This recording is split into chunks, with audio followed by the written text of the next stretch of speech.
Carl Dix with the Revolutionary Communist Party, and I'm a co-founder of the Stop Mass Incarceration Network, and I initiated the campaign of civil disobedience to stop and frisk along with Cornel West that began in the fall of 2011, and I facilitated this panel because I felt that at a forum like this was a very important question that required some analysis, but also, as you noticed from the title, a call to act. That this is not just something to analyze. It is too serious. It needs to be acted on, and acted on now. As you can see, my other panelists are not yet here. Now, Jamel Mims has contacted me and said he couldn't get a cab. And I told the brother, I said, you should have known by now that you can't get a cab in Manhattan. You're supposed to find a white person walking down the street and have them hail the cab for you. And explain to them why you are asking them to hail the cab for you. He says he will be here in about 5 minutes, but I'm going to get started. I ain't going to wait for him. And when he gets here, we'll roll him into the discussion. I have not yet heard from Dr. Muhammad, so I can't say anything about whether he's going to be here or not. I wish he was here because the brother has quite a bit to add to a discussion like this, but we're here. Let's get started. Mass incarceration, a national shame, and a call to action. Why do I say it's a national shame? I mean, let's just look at what's going on right now at this point in this country.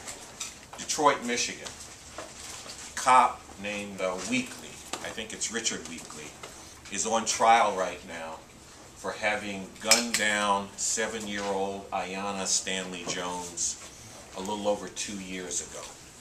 This cop led a pre-dawn raid into her house, threw a flashbang grenade into the living room where Ayanna was sleeping with her grandmother, fired a shot into her neck that killed her. The grenade burned her over 75% of her body. Then he fired the shot that killed her. This raid was intended to serve a warrant on a guy who was wanted for murder, who at the time was sleeping in his bed in the upstairs apartment. The cops ran into the wrong apartment, killed a 7-year-old girl.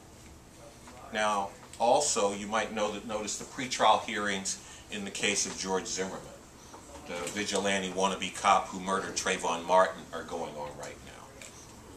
And what's running through these hearings and everything going on around them is Trayvon's supposedly sealed juvenile record being aired into the public, his school disciplinary record, pictures that show that Trayvon may have at one time smoked a joint, another picture that purports to be Trayvon giving somebody the finger.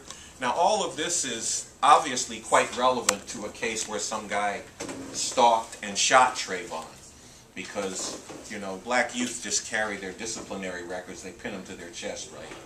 Bullshit. These things have nothing to do with it, but what's happening is Trayvon is being murdered a second time. His reputation is being dragged through the mud. And then, let's just come here to New York and look at the fact that 3 weeks ago, a judge in the Bronx threw out the indictment of the cop who gunned down Ramarley Graham. This cop followed Ramarley to his house, broke in the door, went into the apartment, gunned Ramarley down while his grandmother and his young brother watched in horror. And that's just 3 things that I grabbed because they are happening right now. I could also lay out to you Bakersfield, California, where cops beat an unarmed man to death. Just beat the man to death. Several people watched it. The cops said, oh, well, he was belligerent, we had to do it. The people who watched it said, that ain't got nothing to do with what happened. They just lit onto this guy and beat him like he stole something, you know. And they also pulled their cell phones out and recorded it. The police found out who these people were, came to their house and confiscated their cell phones. Took the record of what had happened. We could also go to Baltimore, Maryland, where I'm from. Right around that same time, a couple weeks ago, a sister came upon the police beating a black woman. She pulls out her cell phone. She's driving. She stops the car, pulls out her cell phone, leans out the window, and starts recording. The cops see her. They run up on her and say, "You want to video something, bitch? Video this." They grab her by her hair, drag her out of the car, and begin to beat her. And that was a quote from them, because I don't usually use terminology like that. Now, these ain't isolated incidents. I'm laying them out to you to paint a picture of what it is we're dealing with. These are part of an overall program of brutality and suppression that the capitalist rulers of this country inflict on Black and Latino people.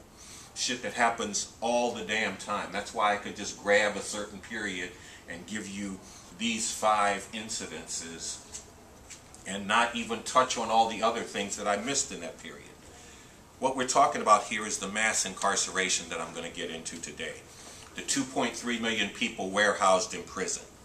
More than 80,000 of the people in prison are held in long-term solitary confinement in conditions that fit the international definition of torture. And we should talk about this a little bit more later. Then on top of the people in jail, you got 5 million formally incarcerated people. People who have paid their so-called debt to society, but who are faced with open and naked discrimination. You go looking for a job, they ask you, have you ever been in prison? You check that box saying, yeah, your application's going to the trash can. You don't tell them you've been in prison and you get the job, they can fire you at any point for having lied on your application. You're formally incarcerated, you're not allowed to live in public housing, can't get a government loan to go back to school or to get a business to try to better yourself. They don't even let you vote in their elections. On top of that, you got the police patrolling inner cities like occupying armies, dispensing brutality and even murder on the mainly Black and Latino population that lives there. Now, the racial profiling that was concentrated in these cases that I talked about serves as a pipeline to this mass incarceration that I've been talking about. Now, if you look squarely at this ugly reality, this is something that should shock the conscience of the nation. But it doesn't. And it doesn't because there are justifications that are given for this. Justifications being, and we live in New York, so y'all, or those of you all who live in New York, know that we have heard from the mayor, from the police chief, we got to do this. This is how we keep the rest of y'all safe. Trust us. Then when the question of torture in prison ever comes up, they say, no, you don't understand. These are the worst of the worst. We have to deal with them this way. Well, there's a reason that they deal with them this way, but it isn't the reasons that they're given. Mass incarceration in this country is the result of the authorities being faced with millions and millions of people who they cannot profitably employ in the process of capitalist production. I mean, after World War II, black people came up from the southeastern United States where they had been sharecroppers, mainly involved in agriculture, to fill positions in the factories, in the cities, throughout the country. Some in the South, but also especially in the North and the West. They were on the bottom tier of that, but they were in those factories.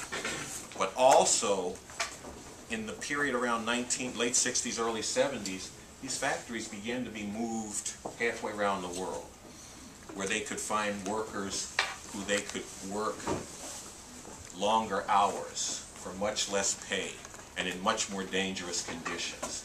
In other words, capitalism operating on its profit motive. And every time you see a story about a fire in one of these factories in Bangladesh or China, or a building collapsing on workers in one of those buildings, that's what you're talking about. You're talking about capitalism chasing after that profit. And you see what it means for the people around the world, but it also has a real meaning for people in this country. It means that in the inner cities, there are whole generations that have grown up that are being denied legitimate means to survive and raise families, because those factories that used to be there for people in the inner cities are gone. People are also dealing with an educational system that's geared to fail them. And what that means is that you got people for whom this system has no future to offer.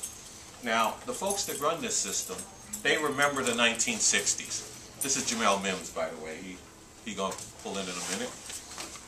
The folks that run this country remember the 1960s. They remember what black youth did back then in response to unequal and degrading conditions. They stood up. They resisted those conditions and sparked off a broader revolutionary movement that rocked the whole country back on its heels. They don't want a repeat of that, because they see that they're enforcing conditions that could spark that kind of resistance. So they are moving to suppress that kind of uprising before it can come out. I call it waging a counterinsurgency before the insurgency has been begun. Now, I've done some dialogues on this topic with Cornel West, and in those and some other talks, I've called mass incarceration a genocide, a slow genocide that's breaking the bones and crushing the spirits of Black and Latino youth. I do not use this term as part of exaggeration to make a point. I'm describing the actual reality. Because when people think of genocide, they mostly think of death camps or people being lined up against the wall and shot. That's a part of genocide, but that's the end of the process of genocide. Because you think about the death camps in Nazi Germany, well before them, people had been identified as a particular grouping of people and demonized. Whether we're talking about Jewish people or the Roma people, who are often called gypsies, but are actually the Roma people. They were, and gays, and others who were determined to be desirable.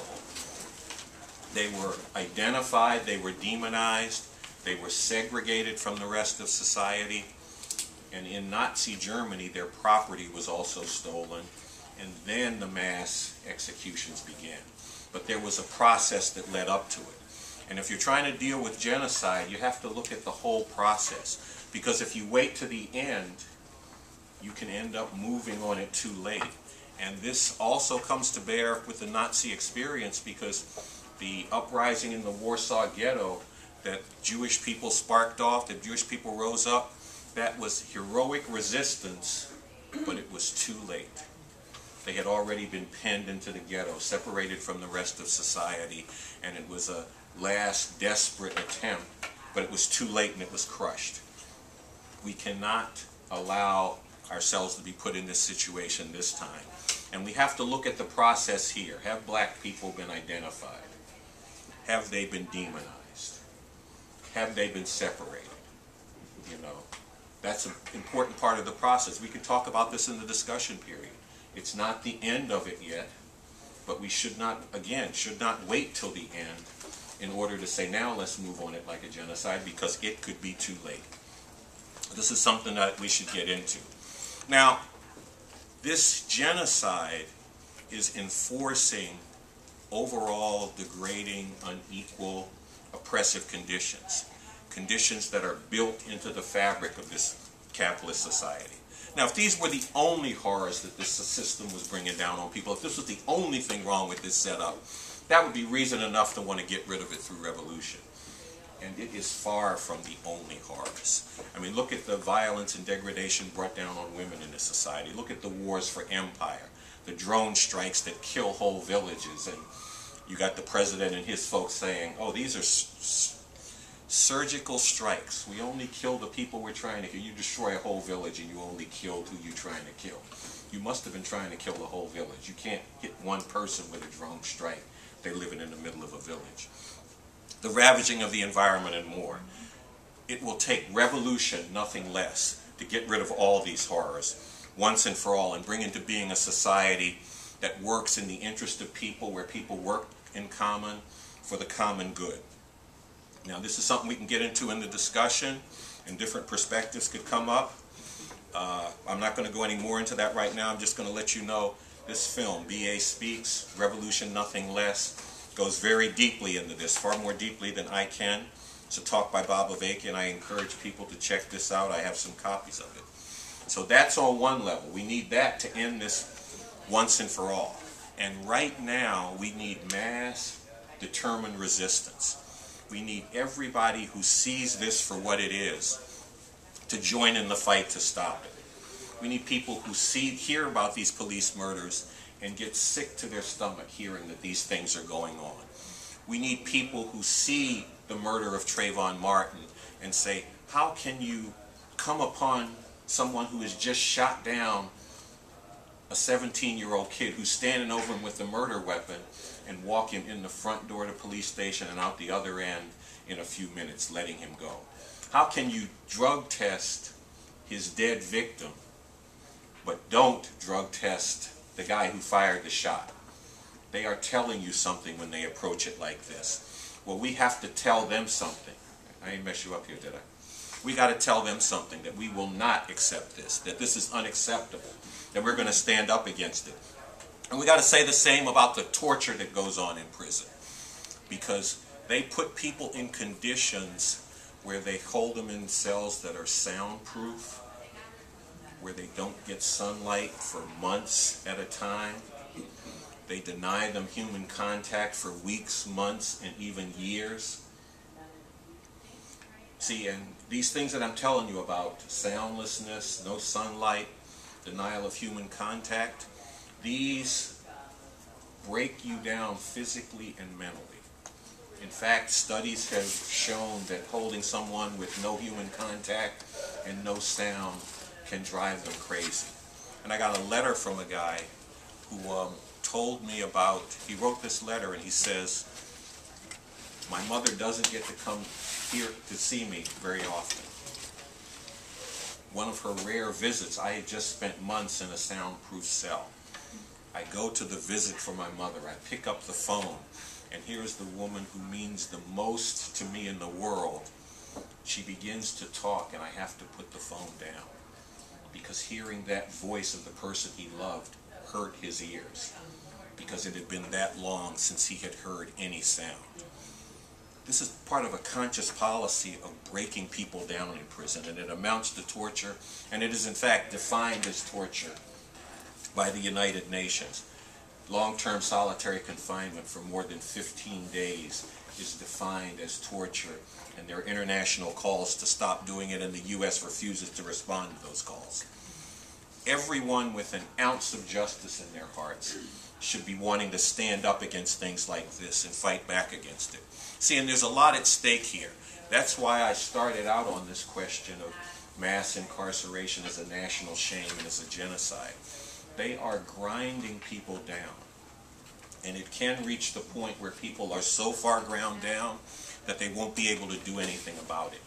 But there are also important times when we can stand up and fight back and push back all of this stuff that's coming down. And look, I know not everybody here is going to agree with me that revolution is the solution, and that's something we can debate and discuss and dialogue over. But whatever you think about that position on the solution, can you tell me that these things should go down? That this represents the kind of treatment that human beings should accept? Or that human beings should accept being visited on other human beings? That's what's at stake here. Are we going to let this continue to go down? Are we going to let the death grip of this system continue to tighten on the people that it's targeting because it hates and fears them? Or are we going to stand up against it? And I want to close up, but I just want to pose to you, and these are hypotheticals, but they are hypotheticals that get you to a point. If you were in Nazi Germany and you knew what was going down, what stand should you have taken? If you were here in this country during the period of the outright enslavement of black people, what stand should you have taken? Should you take a stand of, if it wasn't you being enslaved or it wasn't you being put into death camps, then that's cool, as long as it ain't me? Or should you say, I don't want to be in a world where that kind of stuff goes down? We could take that up through history, but we are here today. These conditions that I talked about are real. they are systematic, and they are not, as the people who run this country and who try to justify this, the fault of the people that it's being done to. This system has criminalized people and is hitting them with torturous conditions.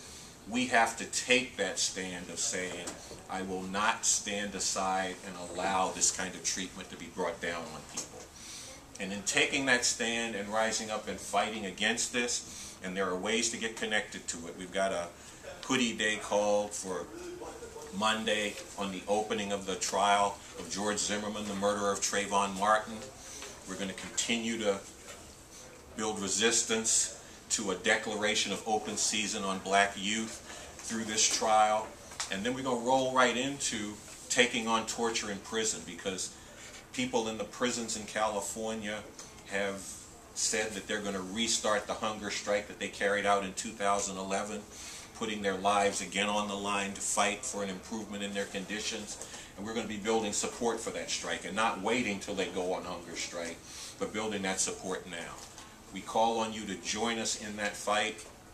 And as we fight, like I said, we can dialogue and discuss what it'll take to stop these horrors once and for all. And let's fight together in this. Let's dig more deeply into the source and the solution. And don't stop short in that digging in process, you know, until we get to where we need to get to on this. So that's what I wanted to say. I want to introduce to you Jamel Mims, because he got here, so we don't have to start the discussion before he got here. Jamel, as you can see, he's younger than I am. Most people in the world are these days.